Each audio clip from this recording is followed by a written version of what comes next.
What's up? Hello. So, we're here with a nice view today. It's a beautiful day in San Francisco. Beautiful morning. And yeah, today I just want to catch you guys up to my current life context and give a little bit, just not too much, but a little bit of the story behind my journey as a startup founder and builder, and kind of catch you up to my current life context. And I really just want to start getting you guys the perspective of what happens in my mind, what's going on day to day, week to week, how I'm thinking about things, the mistakes that I'm making, the lessons. But today, I just want to catch you guys up to the current life context. All right, so journey as a builder. I guess brief history. I'm originally from Medellin, Colombia. At 4 years old, my parents decided to move to the U.S., to Texas, and I grew up in a border town city named McAllen. There wasn't too much going on in McAllen, pretty underdeveloped city, not much tech. But by chance, one of my dad's friends happened to be a software engineer. And when I was 13, all I really cared at that point was video games, gaming. But I liked business, I liked making money. And so one day, my dad's friend came to me and he was like, "Yo, do you wanna make an app for the App Store?" Like this was 2010, so iPhone was 3 years old, iPad had just come out, and I was like, oh, well, if we make an app and charge $1 and 1 million people download it, that would be pretty sick. So yeah, fuck it. Let's build an app and see what happens. And long story short, go and build the app. We end up making a calculator because back then, the iPad didn't come with a calculator. It didn't actually for like 14 years up until like 2 years ago. Pretty crazy. So we're like, let's build something useful that people actually need and want and just learn, right? Just build something simple we can learn from. And yeah, did that. It was very hard. Learned coding. It was very, very tough. Reading like books on Objective-C, which was the language back then you would use to build iPhone apps. And lo and behold, after a couple months, we shipped the calculator. We've shipped a free version and a paid version. The free version got over 30,000 downloads, and then the paid version got like 400 downloads. And I was like, whoa, you can just like this experience transformed me because I realized then that programming wasn't just a tool, it was actually like this sort of platform or capability you could use to transform the world in a meaningful way. Because, you know, I could go look at the world, see any sort of problem that was going on, and use my creativity and problem solving ability and capability as a programmer to develop a solution that I could publish, and millions and billions of people around the world could immediately access that. That was pretty crazy. So in high school, I also started an eBay business. I liked business, making money, and I basically made like $250,000 in revenue from running that business and learned a lot. Then in college, I studied computer science, and it was pretty cool, pretty interesting. I mean, I wasn't a fan of school or college in general, but you know, coding was super interesting, and that was when I discovered, or not discovered, but joined and co-founded my first startup. It was called Vise, and it's essentially like a platform where factory workers in Mexico could write anonymous reviews about them working in factories, right? And working in different places so that you could get to know what a job was like before you got it. Basically, if you're familiar with Glassdoor, it's a Glassdoor, but for factory workers in Mexico. I did that for 4 years and it never worked. And I made all the mistakes you could possibly imagine. And it was super tough. Even going into it, I knew that the probability of succeeding is so low. Like, just to set the context, our users were in Mexico. We were in Texas. I was the only one that spoke Spanish on the whole team. And we were all college students not knowing what to do, and we were trying to disrupt the manufacturing industry in Mexico, which is, you know, not very technologically adept or ripe for disruption. So mission impossible. I kind of realized that going into it, but the reason I did it is because, one, I was curious about startups, but two, there's this quote from Elon Musk that I like a lot where he says that when something is important enough, you do it even if the odds are not in your favor. And so I subscribed to that mentality and knew that, like, even if it didn't work out, it would be a beautiful and wonderful experience where I would learn a lot. And that's what it turned out to be. It didn't work, but I learned a lot. yeah, I did a couple of internships in college, which was cool. I ended up accepting Meta's full-time offer for being a software engineer, and that's what brought me out here to the Bay Area. And yeah, it's pretty crazy, just the impact of being here in Silicon Valley and now in San Francisco. I've been 5 years in this area, and it's just crazy, like how much of a difference it makes to be here. Uh, to succinctly summarize the impact of being here, I felt like I was always like kind of weird or different, or just felt like an outlier in some ways. Because I had this ridiculous level of ambition. I wanted to like build startups and code, and no one that I grew up around with like kind of had a similar mentality. Like it just wasn't the case. And when I came here to Silicon Valley, it was like for the first time in my life, I felt normal, which is kind of crazy. So while I was at Meta, I started the company behind the current thing I've been building for the last 3 years, Jungle. And I was still doing Meta at the time. And at the time, I also had a podcast called Inventing the Future where I'd interview founders. So that was a very intense period because I had a full-time job. I was doing a podcast and a startup. I transitioned from Vice to the startup behind Jungle at that point. It was called Mindflow back then. And yeah, it was pretty intense, but I only lasted 9 months at Meta until I decided to quit and go all in on the entrepreneurial journey. I felt that I was ready, but I decided to make this leap and leave Meta before we had any users really, and before we had raised any money. And I probably had, I don't know, like 3 to 4 months of runway that I could sustain myself with. So I kind of like quit feeling that I had enough of a network that I could raise at least some money. And fortunately, I was barely right. We ended up raising 200K, and that kind of launched us into being able to go and explore a number of ideas. We explored like 4 different ideas, 5 different ideas before we landed on Jungle. I won't go too deep into the story there. I'll share that some other time. But it was brutal. At some point, we had less than 10 grand in our account, and we almost like died, and we had to do a lot to survive. Yeah, so I'll share more on that. And now it's been over 3 years working on Jungle. Jungle being this AI learning platform for students that helps them basically go from passively studying and learning stuff to upload whatever you're learning, and we generate a gamified quiz for you so you could actively engage and go deeper in and see how well you actually understand things. So yeah, we've done that for over 3 years. It's been super cool. My co-founder David and I love education and learning, so it was super fun just to tinker with how we could bring AI into the picture and kind of like change the way learning happens in some ways. So I'm still working on Jungle, and we have a lot of cool initiatives. But yeah, I feel like my sort of main gripe with Jungle is that it tackles traditional education, which is, it helps students get better grades. And that's great. There's a good portion of the student population that's actually helpful for, and that's what their path should be. But I feel like for the most part, yeah, education needs to be disrupted. Traditional education doesn't really work. It didn't really work that well for me. I was just bored and felt like I was just doing a lot of random work most of the time. And that's kind of what I want to bring into what I do next. Like, what really should education be about, and how do I align myself with that philosophy?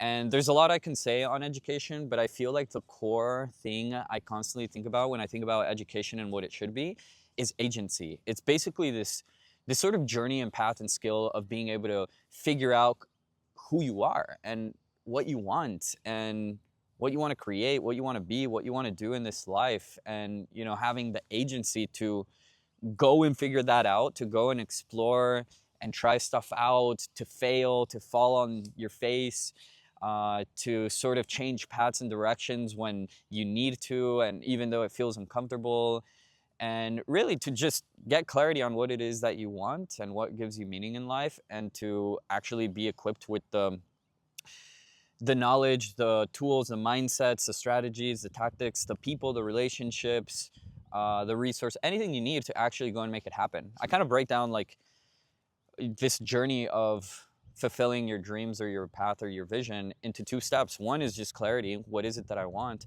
And the other is like, all right, I know what I want. Let me go and fucking get it. So that's kind of like the simple view that I look at education from. And so, yeah, I've been tinkering on some new things. I haven't been able to fully go into it since I'm still dedicating a lot of time to jungle. But yeah, I started tinkering with some things. Most notably, a few months ago, I tinkered with some ideas with my friend Farza. We did like a co-founder trial together. Farza was the previous founder of BuildSpace, which I think is one of the coolest education companies, honestly, that's ever been created. And it's kind of sad he ended up shutting it down.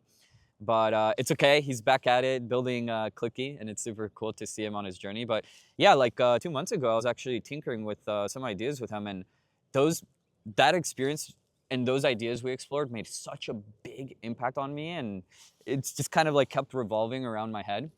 So two of the things we explored, one of them was like basically an AI coach, to call it that, where we had a 3-day experience live on Zoom, and we advertised it as such. We're like, hey, if you have an idea or you're trying to find an idea for something you want to make, and you're trying to like make your first dollar and ship it, like we'll help you do that. That's how we sold it. But interestingly, we did 3 live sessions on Zoom, and we kind of gave a lecture on each day on different topics, like find your idea. Okay, now narrow your idea to like a toy, the smallest version of it. Okay, now you're gonna make your first dollar. And what's interesting is that the first half of this, we ended up just kind of giving a lecture related to the topic, which is really cool. But then the second half is where we built an app where they went and they could actually go deeper on the topics themselves. We gave them like 10, 15 minutes to write about a set of prompts and questions we gave them, and then around 10 to 15 minutes to chat with an AI coach, right? That could actually help them go deeper, ask them questions, help uncover their fears, their mental blockers, the things that might be getting in the way.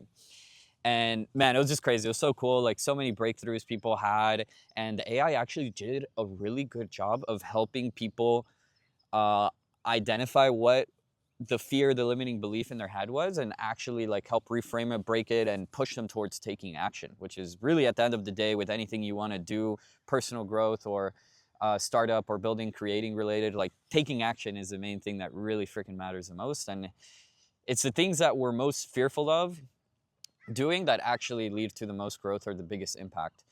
Your A+ problem, the thing that matters the most, is often the thing that scares you the most. Such as for me, in some ways, like recording videos and content, it still feels scary, but that's not a reason to shy away from it. That's a reason to lean into it, because there's something to be learned there, right? Seek discomfort. It's core philosophy I live by. So anyways, there was a 3x3, and then we did like what's called Make Something. Basically, we taught people how to vibe code, and that was really cool as well, and just kind of gave me a picture of how do you do these live streams that Farza is so good at running, and teach people in mass live. We built an app that was super interesting that helped guide people into vibe coding whatever they want with Codex. And that's also where we initially explored the idea that now became Clicky, right? So we had built like a version of Clicky, if you will, within Make Something. And then, yeah, it's cool to see that Farza just kind of like took that, changed it a little bit, and now has turned it into this whole thing. Props to him. The idea behind like the idea from Clicky like came from him. And yeah, I helped build it initially and gave some ideas to it as well, but super cool to see what it's become now. And so yeah, most recently I ended up building this thing called Cosmic. And Cosmic essentially is a desktop app that while you're reading or watching anything on your computer on a browser, you can just like press a button and talk to it, right? You can be like, hey, like why did they say this about the video? Or, like how does this connect to like what I'm trying to figure out? Or you can easily capture notes. It kind of stemmed from this discomfort that sometimes I'm watching a video and I have this like brilliant insight or idea or just a thing they said I want to capture. But then if I want to capture a node, I have to figure out what node app I use and where I put it. And it's so much friction that the thought just gets lost. So I built something around that. I actually started building it a couple months ago, but I never finished it. And there's two things that inspired me to re-explore this idea. One was one of the things I learned from Farza is that he has this idea that you should never try to like shelf like an idea, as in like every idea deserves its light of day, right? And so just put it out there in whatever scrappy form. And this is a thing I really need to do better at, of just like being okay with shipping something raw or posting a demo about something raw that isn't fully finished or good. This is really hard for me to do because I have a high sense of perfectionism and craftsmanship at times.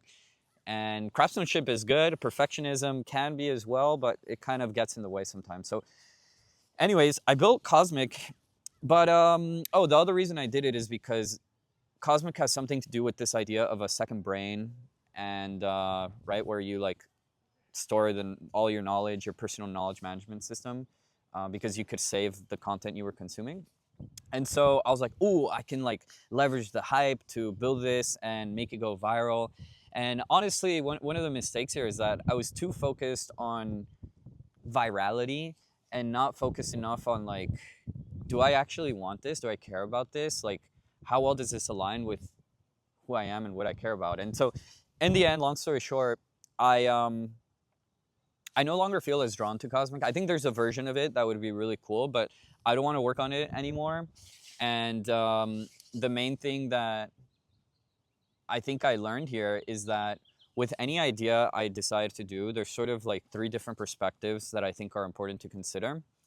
One is your soul alignment, like how aligned does your core, does your being, does your soul and who you are, how well does it align with the idea that you're doing? Because that's where obsession is most naturally going to spark from. And in order to win in this game of startups, I think you need obsession. Passion just doesn't cut it. It's not enough. You need obsession really for this to work. And so the better you can align yourself to what you're doing, the better it is. One way I think about it too is like, how much like me does this idea feel like does this idea feel like it's truly me and at its core or not? But you don't want to attach yourself and self-identify with the idea either, because attaching yourself to an idea is super dangerous because most ideas don't work. And so if you attach yourself to an idea, you're going to try to do everything you can to make the idea work. But I don't think that's the right approach. I think you have to approach any idea with healthy skepticism. You have to be mindful of why this might not work, and really operate from the perspective that I'm going to try to do everything I can to disprove that this idea is good. And if I can't, then it's probably a good idea. That's one thing, soul alignment when deciding on an idea. The second thing is how good you are, how skilled you are, how well your worldview, your perspective, and your skill set aligns with what you're doing. And your sense of taste, right? In the AI world where you can build anything, it really starts to matter so much. And so the more skilled you are at something, the better like experience and worldview perspective you have on something, the better taste you'll have and the better you'll be able to build that thing. You'll know what good looks like, basically. And you have to know what good looks like if you want to build something good. Finally, the third thing I sort of look at is when deciding an idea is like, what's the potential of this? Do people want this? Do people actually want this? What is the viral potential? What is the market for this? How many people have this problem? What is the problem that I'm trying to solve? And how many people have that problem? Who specifically do I know that has that problem? Do I have this problem? How does the problem show up for me? Right? You want to be super duper diligent about the concrete level of detail around how much you want something. So yeah, I feel like with these three criteria and Cosmic, the one that was sort of like all of these were sort of missing to an extent. I had some level of soul alignment based on like, you know, what I care about with second brain world, but it wasn't fully there. On the unique worldview perspective, I think that's the strongest one. Like, I think I can actually build a good product here in terms of a second brain because of how much obsession and curiosity I have around it. And then finally, in terms of people wanting it, I posted 2 demos. They each got 40 likes and like 20 to 30 people that commented like, oh, I want to try this out. Okay, so I went and I shipped it, and I DM'd like 30 to 40 people, like, go try it. And the reception was close to zero. There was like maybe 1 or 2 people that actually tried it. I think there's a world where I can go and keep working on Cosmic and make it into something interesting, but I think my heart's just not there. And more importantly, where I am being drawn into is in the direction of the AI coach, because that is the area of idea, this AI coach, and basically using AI for human transformation, for self-discovery, reflection, introspection, and to basically as a way to figure out your sense of agency in the world. That is the direction and philosophy around AI and just product building that just feels the most me. And it's also what I feel like the world really needs. Everyone's trying to figure out, how do you go and have AI and agents do stuff for you? That's great, but to have agents do stuff for you, you have to know what you want them to do, right? And how to do that. So like, what do you want, right? I think you got to start there and get that clarity, as well as something that can sort of push you to take action and really help you better have a sense and grasp of your life and the things that matter to you. So anyways, this is where I'm gravitating. All right, and as a final sort of tidbit, one fun thing that happened like in the last 2 weeks is that I convinced my girlfriend to move to San Francisco from New York, and I did that by like building a vibe-coded app for her. So anyways, I'm gonna create a video on that to sort of show you how it went down and what I built and the product thinking behind what I built. And yeah, but that's the reflection for now. Now we got the current context of where we're at. We'll see what happens next. See you on the next one.